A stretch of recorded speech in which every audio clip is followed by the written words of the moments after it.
बेहद स्वागत आप सभी का। मैं आपके साथ अब्दुल नबी हसन लेकर हाजिर हूं आपका बेहद पसंदीदा शो खबर दिन भर।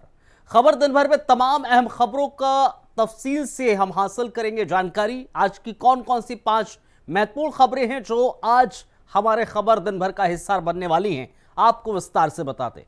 सबसे पहले दरअसल हम बात करेंगे बेवफा सोनम की। प्यार की पवित्र कस्में, 7 जन्मों का साथ, जब ये शब्द एक खून के सने रिश्ते की कहानी बन जाए तो रूह कांप जाती है। आज हम आपको एक ऐसे खौफनाक ऑपरेशन हनीमून की दास्तां सुनाने जा रहे हैं जहां शादी सिर्फ एक ढोंग थी और हनीमून का मंजर एक खूनी साजिश। मेघालय के राजा रघुवंशी मर्डर केस ने प्यार, भरोसे और सोशल मीडिया पर किए गए एक हैरत अंगेज पोस्ट पर कई सवाल उठा दिए हैं। कौन थी वो कातिल दुल्हन और कैसे पुलिस ने खोली इस खूनी खेल की परतें, जानेंगे पूरी खबर बस कुछ ही देर के बाद। इसके अलावा दूसरी अहम खबर का जिक्र करेंगे। जिक्र हम मंत्री की माफी नाकाफी की करेंगे। अगर आप भी सोशल मीडिया स्क्रॉल करते हुए चौंक गए थे जब एक मंत्री अपने पद का रौब झाड़ते हुए अस्पताल के सीएमओ को सस्पेंड करने का आदेश दे रहे थे, तो आज की खबर आपके लिए ही है। गोवा के स्वास्थ्य मंत्री विश्वजीत राणे का वो वीडियो जिसने उन्हें मुश्किलों में डाल दिया। एक तरफ मंत्री जी को बार बार माफी मांगनी पड़ रही है तो दूसरी तरफ डॉक्टर पीछे हटने को तैयार नहीं। ये सिर्फ एक झगड़ा नहीं बल्कि सत्ता के गुरूर और डॉक्टरों के आत्मसम्मान की जंग है। क्या गोवा की स्वास्थ्य व्यवस्था इस टकराव की भेंट चढ़ जाएगी? आपको पूरी खबर कुछ पलों में बताएंगे। इसके अलावा तीसरी अहम खबर का जिक्र करेंगे। जिक्र लॉस एंजलिस का करेंगे क्योंकि वो जल रहा है। सपनों का शहर लॉस एंजलिस आज हिंसा की आग में जल रहा है। सड़कों पर प्रदर्शनकारी और पुलिस आमने सामने है, लेकिन इस सबके बीच व्हाइट हाउस और कैलिफोर्निया के गवर्नर के बीच एक ऐसा टकराव छिड़ गया जिसने अमेरिका के संघीय ढांचे पर ही सवाल खड़े कर दिए। नेशनल गार्ड के बाद अब मरीन तक तैनात कर दिए गए। आखिर क्यों लगी आग? क्या अमेरिका अपनी ही जमीन पर गृह युद्ध जैसी स्थिति की ओर बढ़ रहा है? जानेंगे पूरी खबर अब से कुछ देर के बाद। इसके अलावा एक और अहम खबर का जिक्र करेंगे। जिक्र मौत के मंजर का करेंगे। दरअसल ऑस्ट्रिया का शांत शहर ग्राज आज सुबह चीखों और गोलियों की गूंज से दहल उठा। एक स्कूल जो सपनों का आंगन था चंद पलों में खूनी मंजर बना। मासूम बच्चे और शिक्षक मौत के साए में घिर गए। ये सिर्फ एक खबर नहीं, एक ऐसी दर्दनाक दास्तां है जिसने हमें सोचने पर मजबूर कर दिया है कि आखिर हमारे बच्चों के स्कूल क्यों सुरक्षित नहीं है।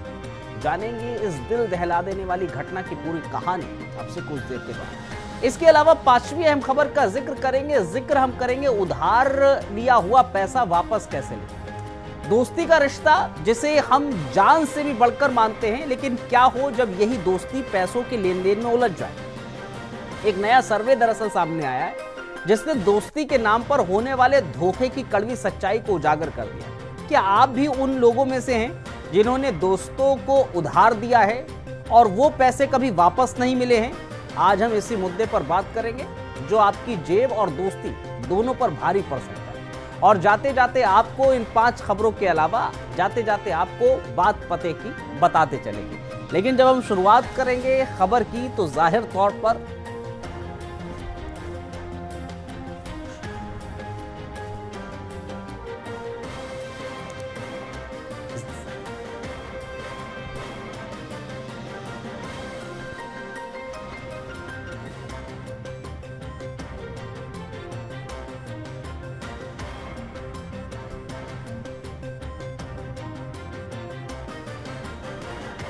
तो जाहिर है जब हम शुरुआत करेंगे खबर की तो उस 7 जन्मों की खबर के साथ शुरुआत करेंगे जिसने जाहिर है 7 जन्मों का साथ निभाने का वादा किया था। ये एक ऐसा वाक्य होता है जिसको सुनकर प्यार, समर्पण और साथ जीने मरने की कस्में याद आती है। लेकिन जब यही लाइन एक खून के कुछ मिनट बाद मर चुके पति के सोशल मीडिया अकाउंट से पोस्ट की जाए तो ये मोहब्बत नहीं कत्ल की कहानी बन जाती है, जो प्यार की आड़ में रची गई एक खौफनाक साजिश है। मेघालय के राजा रघुवंश मर्डर केस में पुलिस ने जब ऑपरेशन हनीमून चलाया तो सामने आई एक ऐसी प्लानिंग जिसमें शादी सिर्फ एक पर्दा थी और हनीमून एक खूनी मंच। 23 मई मेघालय का सोहरा, नवविवाहित जोड़ा सोनम और राजा हनीमून पर गए, लेकिन सोशल मीडिया पर एक भी तस्वीर नहीं। पुलिस को शक यहीं से हुआ, क्योंकि आज के दौर में नया कपल बिना एक भी फोटो, कुछ तो गड़बड़ थी। और फिर आता है तकरीबन 2:30 बजे का वो सोशल मीडिया पोस्ट, 7 जन्मों का साथ। लेकिन राजा तो मर चुका था, तो पोस्ट किसने किया? जांच जैसे जैसे आगे बढ़ी, रहस्य गहराते गए। पुलिस को मिला सोनम का सीसीटीवी फुटेज, जिसमें वो अपने पति के 3 कातिल आकाश, विशाल और विक्की और आनंद के साथ दिखती है। क्राइम सीन में 10 किलोमीटर दूर सोनम की हरकतें साफ इशारा कर रही थी कि यह सिर्फ हादसा नहीं, प्लान किया गया मर्डर था। मौके से मिला आकाश का खून से सना हुआ जैकेट, सोनम का रेनकोट, राजा का टूटा हुआ मोबाइल स्क्रीन। जांच में सामने आया, सोनम ने अपना रेनकोट आकाश को दिया था ताकि खून उसके कपड़ों पर ना लगे। और तो और, जब आनंद पकड़ा गया तो उसने वही कपड़े पहने थे जो मर्डर के समय थे। हत्या में इस्तेमाल हथियार गुवाहाटी के एक रेलवे स्टेशन के पास खरीदा गया। विशाल ने राजा का पहला वार किया और उसके साथ ही खत्म हो गया एक मासूम जीवन, जिसकी गलती बस इतनी सी थी कि उसने गलत इंसान से शादी कर ली। हत्या के बाद सोनम 25 मई को शिलोंग से सिलीगुड़ी होते हुए ट्रेन से इंदौर पहुंची, जहां उसके प्रेमी राज कुशवाहा ने उसका इंतजार किया। फिर एक दिन के लिए किराए के मकान में छिपी रही। ड्राइवर ने उसे वाराणसी के रास्ते गाजीपुर छोड़ा, जहां उसने आखिरकार सरेंडर किया। 3 से 4 जून को पुलिस को मिली इस लीड और फिर 8 जून को चला ऑपरेशन हनीमून। 15 से 20 पुलिसकर्मियों की टीम मध्य प्रदेश पहुंची और अलग अलग जगहों पर छापेमारी कर तीनों शूटर्स आकाश, विशाल और आनंद को गिरफ्तार किया। सोनम पहले गाजीपुर में सरेंडर कर चुकी थी। यह हत्या सिर्फ एक इंसान की नहीं, भरोसे की थी। प्यार के नाम पर धोखा, शादी के नाम पर साजिश और 7 जन्मों के वादे के पीछे छिपा खूनी खेल। सोनम का मकसद था राजा को रास्ते से हटाकर अपने प्रेमी राज के साथ नई जिंदगी शुरू करना। अब पुलिस कह रही है गहन पूछताछ और कहना है कि जांच में अभी और भी बड़े खुलासे सामने आ सकते हैं। सवाल ये नहीं है कि सोनम ने राजा को क्यों मारा, सवाल ये है कि क्या 7 जन्मों का साथ अब एक सोशल मीडिया पोस्ट भर रह गया है? क्या प्यार अब सिर्फ एक परफेक्ट क्राइम का बहाना बनता जा रहा है? 7 जन्मों का साथ खून के बाद एक अजीब पोस्ट सामने आया।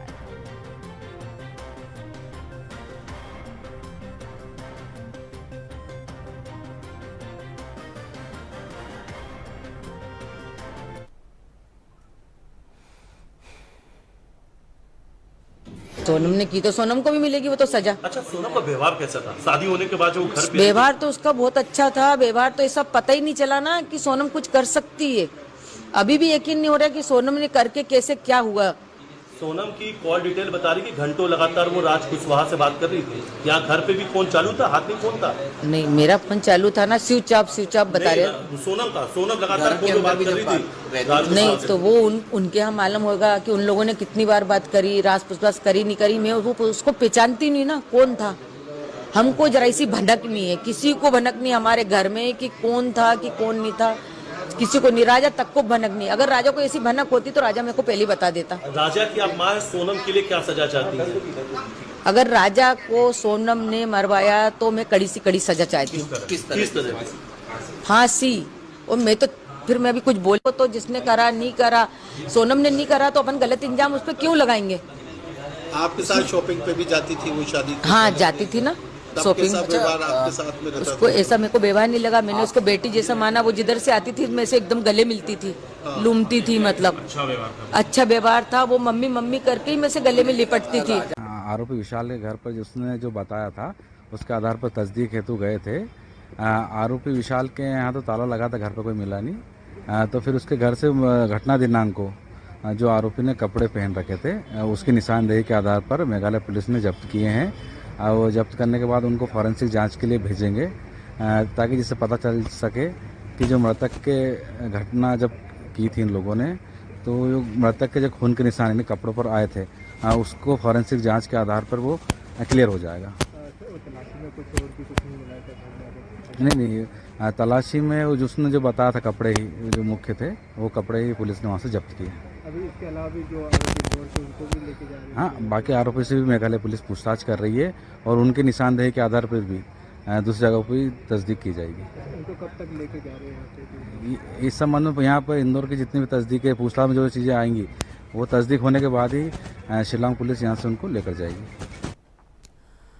अब जरा समझिए 3 झूठ कौन कौन से हैं। सोनम ने कहा, सोनम ने सास से कहा उसका व्रत है, लेकिन मां से कहा, सोनम ने सास से कहा उसका व्रत है, सोनम ने खाना भी खाया। सच ये है, झूठ था कि व्रत है। दूसरा झूठ था, मां से कहा नेटवर्क नहीं फोटो भेज सकती है, और तब तक राजा की हत्या हो चुकी थी, पोस्ट हो चुका था। तीसरा झूठ था, मैं और राजा साथ साथ चल रहे थे, गाइड ने बताया सोनम की लोकेशन अलग थी। ये 3 झूठ दरअसल सोनम के जो पूछताछ में निकलकर सामने आए हैं, वो अपने आप में दर्शा रहे हैं कि किस तरह से सोनम बेवफा निकली है। अब हम आपको ऐसी खबर बताने वाले हैं जिसको हाल ही के दिनों में आपने सोशल मीडिया पर जरूर देखा होगा। आप जब अपना सोशल मीडिया स्क्रॉल कर रहे होंगे तो एक मंत्री जी का वीडियो आपकी आंखों के सामने जरूर आया होगा, जब मंत्री जी अस्पताल के सीएमओ को डांटते नजर आते हैं, अपने ओहदे और रौब का गलत इस्तेमाल करते दिखते हैं। और ये स्वास्थ्य मंत्री थे गोवा के स्वास्थ्य मंत्री विश्वजीत राणे बिना सोचे समझे, बिना किसी जांच के अस्पताल के सीएमओ को फटकार लगाते दिखते हैं, और बात सीएमओ साहब के सस्पेंशन तक पहुंच जाती है। लेकिन इस मामले में गोवा की राजनीति और स्वास्थ्य व्यवस्था में तूफान ला दिया है। ये एक ऐसा विवाद है जिसमें अब मंत्री जी को डॉक्टर के सामने झुकना पड़ा है, माफी मांगनी पड़ी है, लेकिन फिर भी उनका पीछा नहीं छूट रहा। गोवा के स्वास्थ्य मंत्री विश्वजीत राणे और गोवा मेडिकल कॉलेज के डॉक्टर के बीच चल रहे हाई वोल्टेज ड्रामा सिर्फ एक मंत्री और डॉक्टर का झगड़ा नहीं, बल्कि सत्ता और सेवा के बीच का टकराव है, जहां एक ओर मंत्री की प्रतिष्ठा दांव पर है तो दूसरी ओर डॉक्टर का आत्मसम्मान और एकजुटता।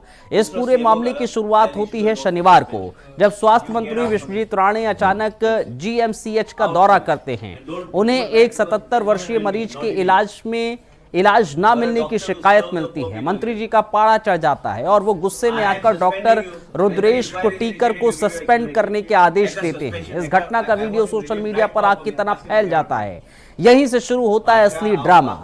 डॉक्टरों में आक्रोश फैल जाता है। इंडियन मेडिकल एसोसिएशन और Goa association of resident doctors समेत कई संगठन मंत्री के खिलाफ लामबंद हो जाते हैं। दबाव इतना बढ़ता है कि राणे साहब को पहले सोशल मीडिया पर फिर नेशनल टेलीविजन पर माफी मांगनी पड़ती है, लेकिन कहानी यहीं खत्म नहीं होती। डॉक्टरों को मंत्री की माफी मंजूर नहीं होती है। उनकी मांग है कि मंत्री उनसे निजी तौर पर माफी मांगे। उधर मुख्यमंत्री प्रमोद सावंत ने स्थिति को संभालने की कोशिश करते हुए डॉक्टर का निलंबन रद्द कर दिया। मंत्री राणे भी ये स्पष्ट करते हैं कि डॉक्टर को कभी निलंबित नहीं किया गया था, लेकिन डॉक्टरों का गुस्सा शांत होने का नाम नहीं ले रहा है। वो हड़ताल की धमकी दे रहे हैं, जबकि मंत्री राणे इसे अनुचित ठहराते हुए कहते हैं कि मरीजों को जोखिम में नहीं डालना चाहिए।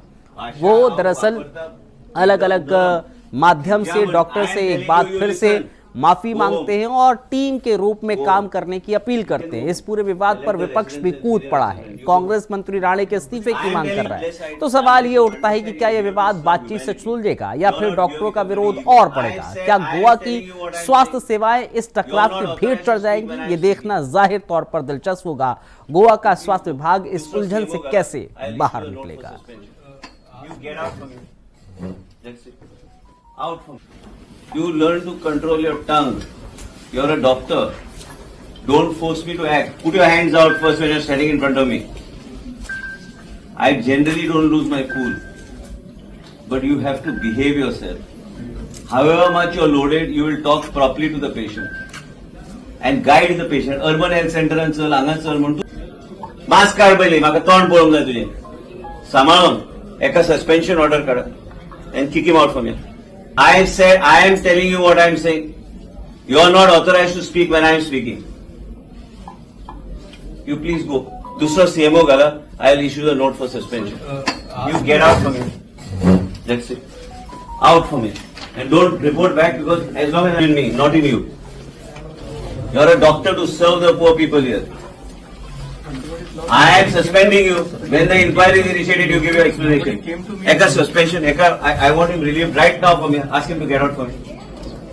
भाषा हांव वापरता एकदम नरम. And German, I am telling you, you listen. Go home. Go home. You can go home. They let the residents and senior residents. You go home. America का चमकता शहर, सपनों का गढ़ लॉस एंजलिस इन दिनों किसी युद्ध के मैदान से कम नहीं दिख रहा। सड़कों पर आग है, गुस्सा है और पुलिस प्रदर्शनकारी आमने सामने हैं। लेकिन इस सब के बीच में एक और वॉर छिड़ी है, व्हाइट हाउस और कैलिफोर्निया के गवर्नर के बीच में। हालात इतने बिगड़ चुके हैं कि शहर में नेशनल गार्ड के बाद अब मरीन तक उतार दिए गए हैं। सवाल यह है कि आखिर ये आग क्यों लगी? क्या अमेरिका अपनी ही जमीन पर गृह युद्ध जैसी स्थिति में पहुंच रहा है? दरअसल कहानी शुरू होती है लॉस एंजलिस में, जहां अमेरिकी सरकार ने अप्रवासियों के खिलाफ एक बड़ा अभियान छेड़ा। धड़ाधड़ गिरफ्तारियां होने लगी। बस यहीं से चिंगारी भड़क गई। लोगों का गुस्सा सड़कों पर फूट पड़ा। शांतिपूर्ण प्रदर्शन देखते ही देखते हिंसक हो गया। शहर के शहर सड़कें जंग के मैदान में तब्दील हो गई। यहां प्रदर्शनकारी पुलिस आमने सामने आ गए। पुलिस ने आंसू गैस के गोले छोड़े, रबर की गोलियां चलाई, लेकिन जवाब में प्रदर्शनकारियों ने भी पत्थर और प्लास्टिक की बोतल्स फेंकी। कुछ जगहों पर तो सेल्फ ड्राइविंग कारों को भी आग के हवाले कर दिया गया। ये तस्वीरें दिखाती हैं कि गुस्सा कितना गहरा है और लोग कितने बेकाबू हो चुके हैं। राष्ट्रपति ट्रंप भी इस आग को बुझाने की बजाय इसमें घी डालने का काम कर रहे हैं। उन्होंने पहले 4000 नेशनल गार्ड के जवान लॉस एंजलिस भेजे, जिसका कैलिफोर्निया के गवर्नर गैविन न्यूसम ने कड़ा विरोध किया। लेकिन ट्रंप कहां रुकने वाले थे? उन्होंने 2 दिन के बाद ही 700 मरीन को भी लॉस एंजलिस में तैनात करने का फैसला कर लिया। ये फैसला ट्रंप और गवर्नर के बीच सीधे टकराव की वजह बन गया। गवर्नर न्यूसम ने इसे लापरवाही और हमारे सैनिकों के प्रति अपमानजनक बताया। उन्होंने साफ कहा, यह सार्वजनिक सुरक्षा के बारे में नहीं है, ये खतरनाक राष्ट्रपति के अहंकार को सहलाने के बारे में है। मेयर कैरेन बास ने भी ट्रंप प्रशासन से कहा कि नेशनल गार्ड की यहां जरूरत नहीं है, बल्कि ये एक भड़काऊ कदम हो सकता है जो शहर में अव्यवस्था और अराजकता पैदा करेगा। कैलिफोर्निया के गवर्नर गैविन न्यूसम ने इस पूरे मामले में एक बड़ा दांव चला। उन्होंने राष्ट्रपति ट्रंप के खिलाफ 10वें संशोधन का हवाला देते हुए अदालत में केस दायर कर दिया। 10वां संशोधन अमेरिकी संविधान का वो हिस्सा है जो राज्यों को कुछ खास शक्तियां देता है, जिन पर केंद्र सरकार का सीधा दखल नहीं होता है। कैलिफोर्निया के अटॉर्नी जनरल रॉब वॉन्टा ने कहा है, ट्रंप ने राज्य की संप्रभुता को कुचल दिया है। उन्होंने ट्रंप के जरिए गार्ड के इस्तेमाल को गैर कानूनी घोषित करने और तैनाती को रोकने के लिए अदालत के निरोधक आदेश मांगा है। ये सिर्फ कानूनी लड़ाई नहीं है, बल्कि एक राजनीतिक युद्ध भी है, जिसमें एक राज्य सीधे केंद्र सरकार के खिलाफ खड़ा हो गया। लॉस एंजलिस में हालात अभी भी बेहद तनावपूर्ण बने हुए हैं। पुलिस प्रमुख जिम मैकडोनल ने ये कहा है कि अभी तक अपेक्षाकृत रूप से बहुत से लोगों को गिरफ्तार नहीं किया गया है, लेकिन अगर ये विरोध प्रदर्शन जारी रहा तो कई और लोगों को गिरफ्तार किया जाएगा। कम से कम 3 बड़े व्यापारिक प्रतिष्ठानों में भारी तोड़फोड़ और लूटपाट भी हुई है। पुलिस और प्रदर्शनकारी एक दूसरे पर हमला कर रहे हैं और ऐसा लगता है कि ये तनाव कम होने वाला नहीं है। इस पूरे मामले में अमेरिका के संघीय ढांचे और राज्य केंद्र संबंधों पर गंभीर सवाल उठ रहे हैं। क्या राष्ट्रपति ट्रंप अपने अधिकारों का दुरुपयोग कर रहे हैं? क्या कैलिफोर्निया अपनी संप्रभुता को बचाने में कामयाब होगा? और सबसे बड़ा सवाल, क्या लॉस एंजलिस में यह हिंसा और तनाव ऐसे ही बढ़ता रहेगा या फिर कोई रास्ता निकलेगा? ये आने वाला समय जरूर बताएगा।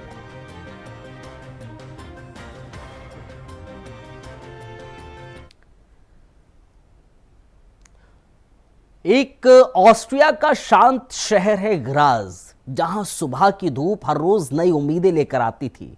लेकिन आज वो सुबह खूनी चीखों और गोलियों की गूंज से दहला उठी। एक स्कूल जो बच्चों के खिलखिलाहट और सपनों से भरा होता है, वो चंद पलों में ही लाशों और खौफ का मंजर बन गया। कल्पना कीजिए, मासूम बच्चे जो अभी अपनी किताबें खोल ही रहे थे, शिक्षक जो उन्हें जिंदगी का पाठ पढ़ा ही रहे थे, अचानक मौत के साए में घिर जाते हैं। ये सिर्फ एक खबर नहीं है, ये एक ऐसा दर्दनाक किस्सा है जो किसी भी दिल को छल नहीं कर सकता है।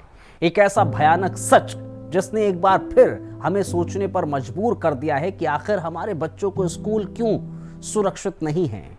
मंगलवार की सुबह ग्राज के एक माध्यमिक स्कूल में सब कुछ सामान्य था। बच्चे हंसते खेलते कक्षाओं में जा रहे थे, शिक्षक पढ़ा रहे थे। लेकिन तभी सुबह करीब 10 बजे अचानक गोलियों की आवाज़ें सुनाई देती है, अफरा तफरी मच जाती है, चीख पुकार होने लगती है। देखते ही देखते कम से कम 8 लोगों की मौत हो जाती है, कई और घायल भी बताए जाते हैं। ये आंकड़ा सिर्फ संख्या नहीं, ये कई परिवारों को उजाड़ देने वाला आंकड़ा है, कई सपनों को बिखर जाने वाला आंकड़ा है। इस खूनी खेल को अंजाम देने वाला कौन था? शुरुआती रिपोर्ट्स के मुताबिक संदिग्ध हमलावर कोई बाहरी नहीं बल्कि स्कूल का ही एक छात्र था। यूके आधारित दी इंडिपेंडेंट और ऑस्ट्रेलियाई राज्य मीडिया ORF के अनुसार संदिग्ध छात्र की लाश स्कूल के वॉशरूम में मिली। माना जा रहा है कि उसने इस भयानक वारदात को अंजाम देने के बाद खुद को गोली मार दी। अगर ये पुष्टि हो जाती है तो ये घटना और भी भयावह हो जाती है। एक छात्र जो स्कूल में पढ़ने आता है, वो कैसे मौत का सौदागर बन जाता है? ये सवाल हर किसी को झकझोर रहा है। इस गोलीबारी ने छात्रों और शिक्षकों में दहशत का माहौल पैदा कर दिया। ORF की रिपोर्ट में ये कहा गया है कि घायलों में शिक्षक और छात्र दोनों शामिल हैं। कई की हालत गंभीर है। एक शिक्षक के पति ने क्रॉन अखबार को बाकायदा बताया कि उनकी पत्नी ने कई गोलियों की आवाज़ें सुनी, खुद को बच्चों के साथ एक क्लासरूम में बंद कर लिया। ज़रा सोचिए उन बच्चों और शिक्षकों पर क्या बीती होगी जब वो मौत के साइड में बंद कमरे में खुद को बचाने की कोशिश कर रहे थे। स्कूल के बाहर माता पिता अपने बच्चों से मिलने के लिए बेताब खड़े थे। हर चेहरे पर खौफ और अनिश्चितता थी। ये पहली बार नहीं है जब ग्रास शहर में ऐसा भयानक मंजर देखा गया। इस घटना ने 10 साल पुरानी 20 जून 2015 की ग्रास गोलीबारी की याद ताज़ा कर दी, जब इस शहर में एक बड़े हमले में 3 लोगों की जान गई थी। क्या ये सिर्फ एक इत्तेफाक है या फिर ग्रास को कोई काली साया घेर रहा है? इस तरह की घटनाएं समाज में बढ़ती हिंसा और मानसिक स्वास्थ्य के मुद्दे पर गंभीर सवाल।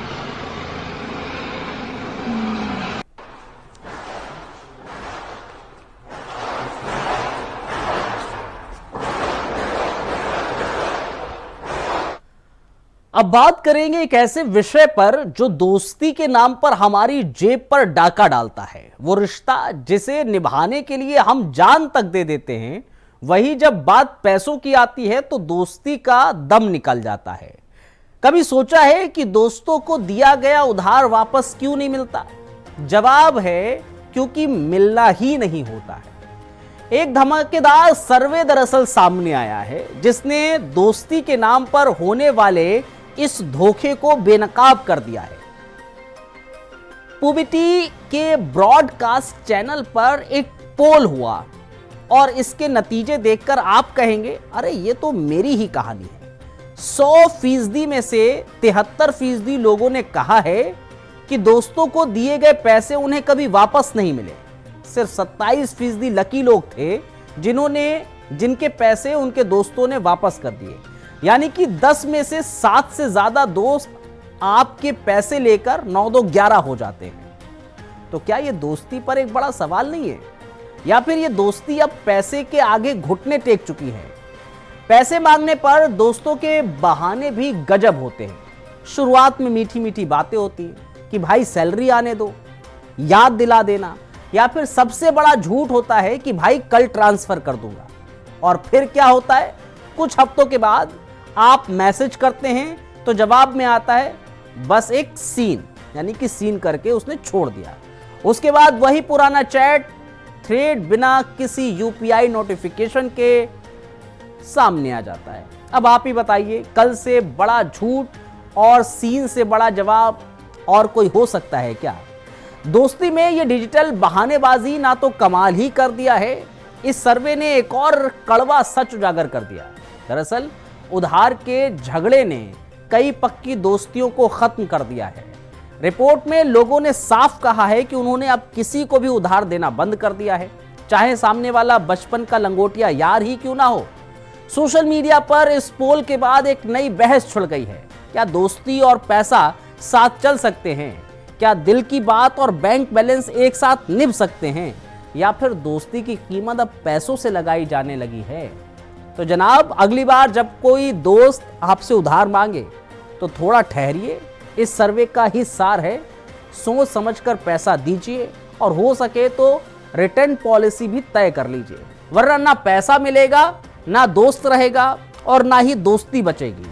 और अगर आप उन 27% ब्रह्मांड के सबसे भाग्यशाली लोगों में से हैं जिनका पैसा लौट आया है, तो खुद को भगवान का भेजा हुआ फरिश्ता समझिए। आजकल तो लोग उधार देने से पहले स्क्रीनशॉट, गवाह और UPI रेफरेंस तक मांगने लगे। आखिर दिल से जुड़े रिश्तों को यूपीआई के क्यूआर कोड से बचाना भी तो जरूरी है। अगली बार उधार देने से पहले दिल की नहीं, ईएमआई और बैंक बैलेंस की सुनिए। क्या आप भी इस दोस्ती और पैसे की महाभारत से गुजरे हैं? हमें बताएं। आजकल तो लोग उधार देने से पहले स्क्रीनशॉट, गवाह और यूपीआई रेफरेंस तक मांगने लगे। आखिर दिल से जुड़े रिश्तों को यूपीआई के क्यूआर कोड से बचाना भी तो जरूरी है साहब। तो कुल मिलाकर बात सिर्फ इतनी है कि उधार देने से पहले इस सर्वे को जरूर आप देख लीजिएगा।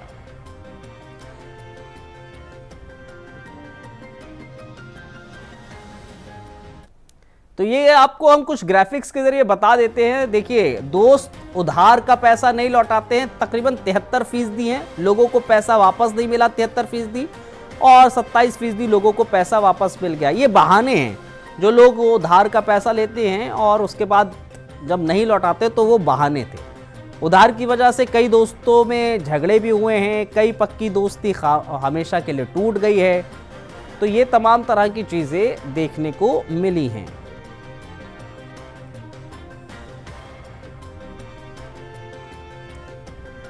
चलिए, अब जाते जाते आपको आज की बात पते की बताते चलते हैं। आज की बात पते की ये है कि हम जो हैं वो हमारे विचारों और हमारे जज्बे का नतीजा है। जिंदगी कभी आसान नहीं होती, लेकिन हर मुश्किल के बाद एक नया रास्ता हमें दिखता है। जब हम अपने सपनों को पूरा करने के लिए दिल से मेहनत करते हैं, तो राह में आने वाली हर मुश्किल सिर्फ एक सीख बनकर हमारे सामने आती है। याद रखिए, असली ताकत तब दिखती है जब आप गिरकर उठते हैं, रुकते नहीं हैं। अपने भीतर की शक्ति को पहचानें, अपने आत्मविश्वास को बढ़ाएं और उन छोटे कदमों को बड़े सपनों में बदलने की कोशिश करें, क्योंकि जिस दिन आपने खुद को विश्वास करना शुरू किया, उसी दिन आपके सपने भी आपसे विश्वास करना शुरू करते हैं। तो इसी बात पते की के साथ मुझे और मेरी टीम को इजाजत दीजिए। आप बने रहिए इंडिया वॉइस के साथ। बेहद शुक्रिया आप सभी का।